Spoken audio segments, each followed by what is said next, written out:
Good morning to all you awesome people. I welcome you all on our YouTube channel JPSC Simplified. Let's crack JPSC.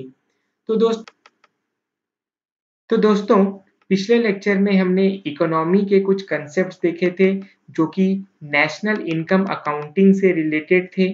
उसमें हमने GDP, GNP, NNP, factor cost, market price, disposable income, personal income, GDP deflator और भी एक दो concept जो है पिछले lecture में हमने देखा था। तो होप करता हूँ वो लेक्चर आपको अच्छा लगा होगा। और आज के लेक्चर में हम इंडेक्स ऑफ इंडस्ट्रियल प्रोडक्शन और परचेजिंग मैनेजर्स इंडेक्स से स्टार्ट करने वाले हैं। तो आइए हम स्टार्ट करते हैं।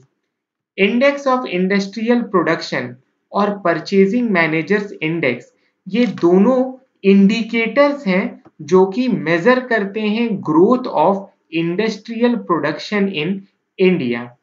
जो आईआईपी है वो जो है पोस्ट प्रोडक्शन इंडिकेटर है और जो परचेजिंग मैनेजर्स इंडेक्स है वो एक तरीके का प्रेडिक्शन है, मतलब ये प्री प्रोडक्शन है। ठीक है, पहले अगर हम आईआईपी की बात करें तो इसमें जो इंडस्ट्रीज को क्लासिफाई किया जाता है वो तीन कैटेगरीज में किया जाता है। वो होता है माइनिंग, मैन्युफैक्चरिंग एंड इलेक्ट्रिसिटी। ठीक है, तो ये आपके लिए एक पोटेंशियल क्वेश्चन बन जाता है। उसके बाद आईआईपी जो है ये रिलीज किया जाता है सेंट्रल स्टैटिस्टिकल ऑर्गेनाइजेशन के द्वारा मंथली बेसिस पे। ओके, तो इतना इंफॉर्मेशन आपको ध्यान रखना है इंडेक्स ऑफ इंडस्ट्रियल प्रोडक्शन के मामले में। अब आते हैं हम परचेजिंग मैनेजर्स इंडेक्स में। तो मैं परचेजिंग मैनेजर्स इंडेक्स जो है वो एक प्रिडिक्शन है। इसमें हम प्रोडक्शन के पहले ही कुछ इंडिकेटर्स के बेसिस पे हम स्पेक्यूलेट करते हैं कि आने वाले क्वार्टर में हमारा जो प्रोडक्शन लेवल होगा, जो डिमांड होगा वो कैसा होगा, और हम ग्रोथ ऑफ इंडस्ट्रियल प्रोडक्शन को प्रेडिक्ट करने की कोशिश करते हैं। इसमें जो पैरामीटर्स हम यूज करते हैं वो होते हैं new order flow, stocks of items purchased, backlog of work, employment levels and suppliers delivery time.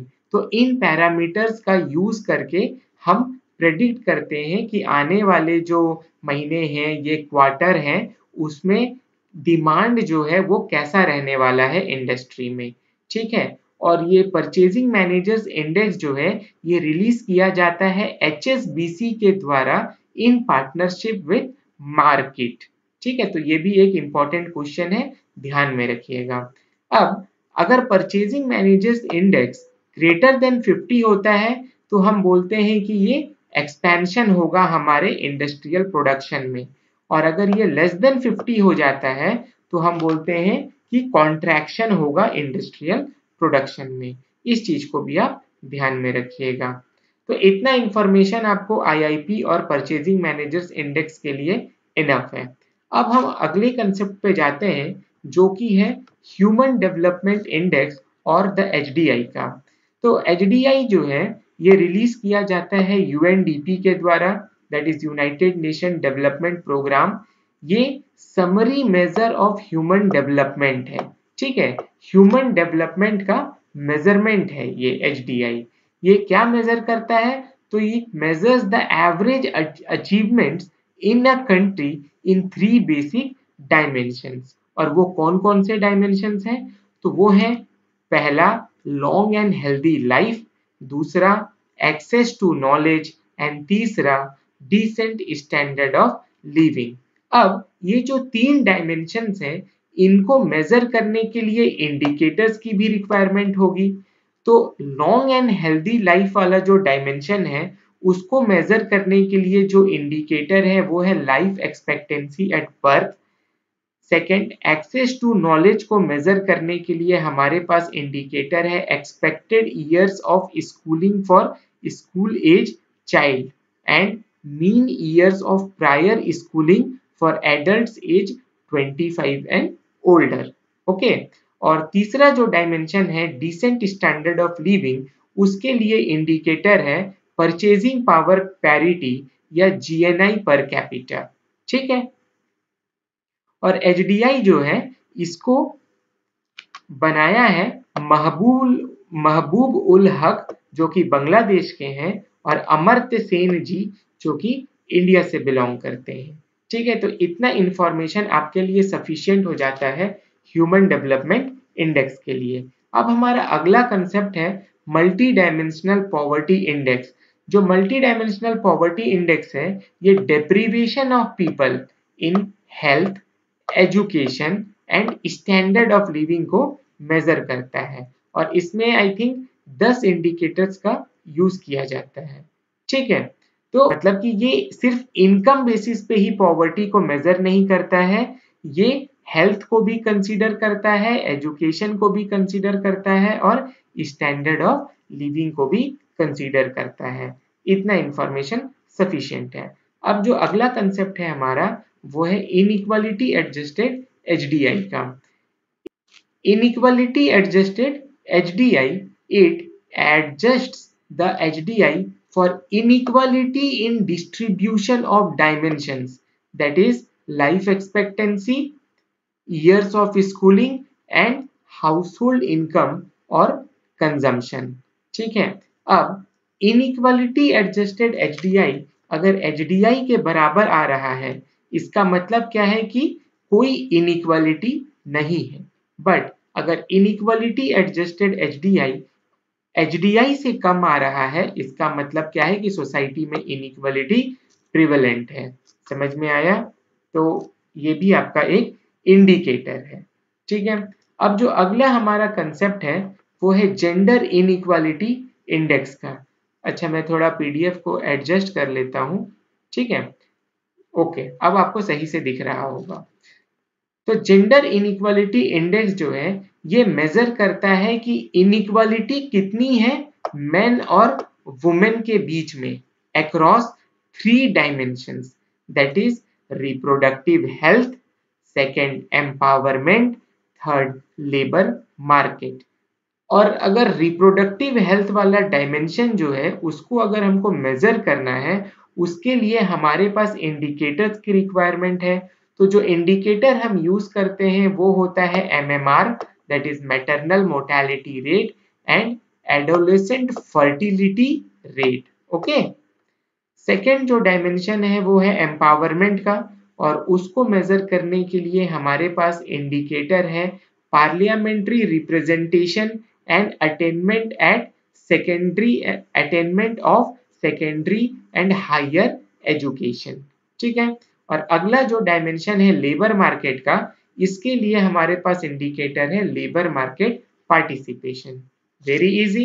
तो जेंडर इनइक्वालिटी इंडेक्स आपको समझ में आ गया होगा। और जेंडर इनइक्वालिटी इंडेक्स एक चीज और आप ध्यान में रखिएगा इससे रिलेटेड कि अगर ये 0 है इसका मतलब फेयर इक्वालिटी है बिटवीन मेन एंड वुमेन, और ये 1 है मतलब वेरी पुअर इक्वालिटी है। तो जेंडर इनइक्वालिटी इंडेक्स जो है इसको हम 0 to 1 के स्केल पे मेजर करते हैं। अगर 0 है मतलब एकदम फेयर इक्वालिटी है, और 1 है इसका मतलब वेरी पुअर इक्वालिटी है।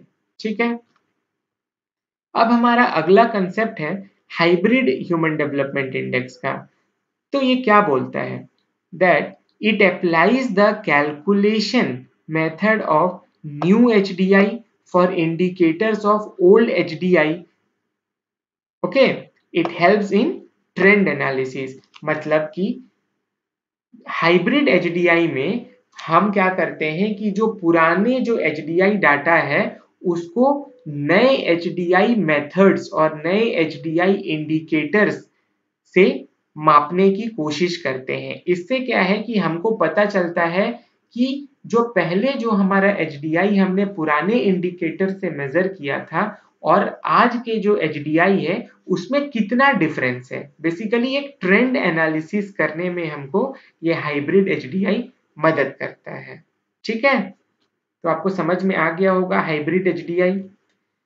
तो ये जो बेसिकली था ये नेशनल इनकम अकाउंटिंग के पैरामीटर्स। अब हम नया चैप्टर जो चालू करने वाले हैं वो है पॉवर्टी एंड अनएम्प्लॉयमेंट का। ये दोनों ही कंसेप्ट से आप भली भांति परिचित होंगे, बट फिर भी हम इसको इकोनॉमिक के दृष्टिकोण से देखने की कोशिश करेंगे। सबसे पहले ये मेजर इकोनॉमिक प्रॉब्लम्स हैं most of the developing countries के, and mutual cause and effect relationship है इन दोनों के बीच में। कैसे कि अगर मान लो कहीं पे पॉवर्टी है, इसका मतलब वो अनएम्प्लॉयमेंट के कारण ही होगा, और अगर कहीं पे अनएम्प्लॉयमेंट है तो इसके कारण पॉवर्टी होना ही होना है। तो दोनों ही में म्यूचुअल कॉज एंड इफेक्ट का रिलेशनशिप है, अगर एक होगा तो उसके कारण दूसरा होगा ही होगा। ठीक है, अब सबसे पहले हम देखते हैं कि पॉवर्टी क्या है। तो पॉवर्टी एक सोशल फेनोमिना है in which a section of the society is unable to fulfill even its basic necessity of life। ठीक है, तो जो बेसिक नेसेसिटी ऑफ लाइफ होती है, रोटी कपड़ा और मकान, उसको भी जब कोई सेक्शन ऑफ सोसाइटी फुलफिल ना कर पा रहा हो, इसका मतलब क्या है कि वहां पे पॉवर्टी है। ठीक है, अब पॉवर्टी जो है वो दो तरीके की होती है, एक होती है एब्सोल्यूट पॉवर्टी और दूसरी होती है रिलेटिव पॉवर्टी। तो एब्सोल्यूट पॉवर्टी क्या होता है कि उसमें पॉपुलेशन जो है वो बिलो पॉवर्टी लाइन होता है, मतलब कि वो अपना जो बेसिक नेसेसिटी है रोटी कपड़ा और मकान का, उसको पूरा नहीं कर पा रहा होता है। ठीक है, और it is expressed as a number of poor people as a proportion of total population. और उसके बाद जो अगला कंसेप्ट है वो है रिलेटिव पॉवर्टी का। इसमें इनकम या consumption may be above poverty line but happens to be poor in comparison to the other whose income is above। ठीक है, इसमें क्या होता है कि दो जो पर्सन है या जो सेक्शन ऑफ सोसाइटी है, वो अपना बेसिक नेसेसिटी जो है वो तो फुलफिल कर पा रहा है, लेकिन जब वो अपना और जो अपना सामने वाला है उसका एक कंपैरिजन करता है, तो वो देखता है कि मेरा जो इनकम है उसके रिलेटिव में कम है, इसका मतलब कि मैं जो है उसके रिलेशन में पुअर हूँ। ठीक है, तो इसको बोलते हैं रिलेटिव पॉवर्टी।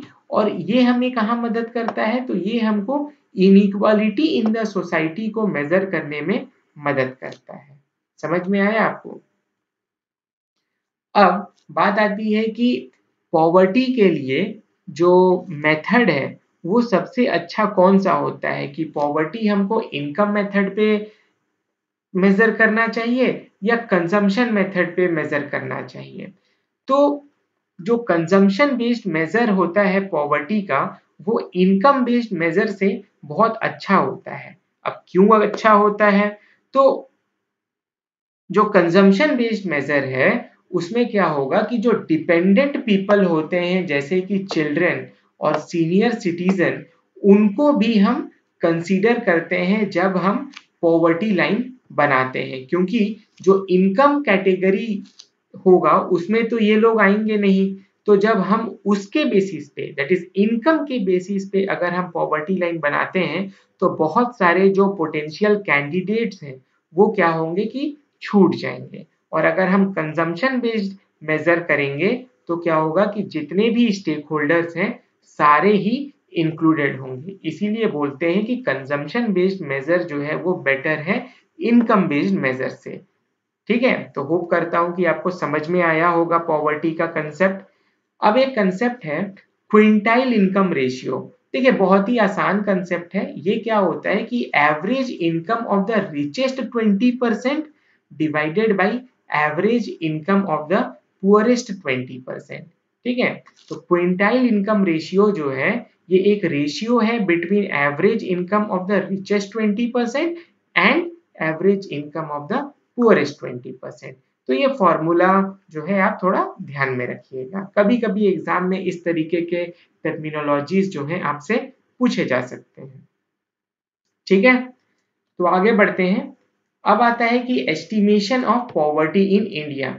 आपको पता है कि पॉवर्टी को मेजर करने के लिए इंडिया में बहुत सारे कमिटीज बनाए गए हैं। कुछ जो हैं वो कैलोरी बेस्ड मेथड्स लेके आए और कुछ जो है वो इनकम बेस्ड मेजर या मनी बेस्ड मेजर लेके आए। ठीक है, तो कुछ जो कमिटीज पॉवर्टी से रिलेटेड हैं वो हैं डॉक्टर वी.एम. दांडेकर और नीलकंठ रथ कमेटी। दूसरा प्लानिंग कमीशन एक्सपर्ट ग्रुप।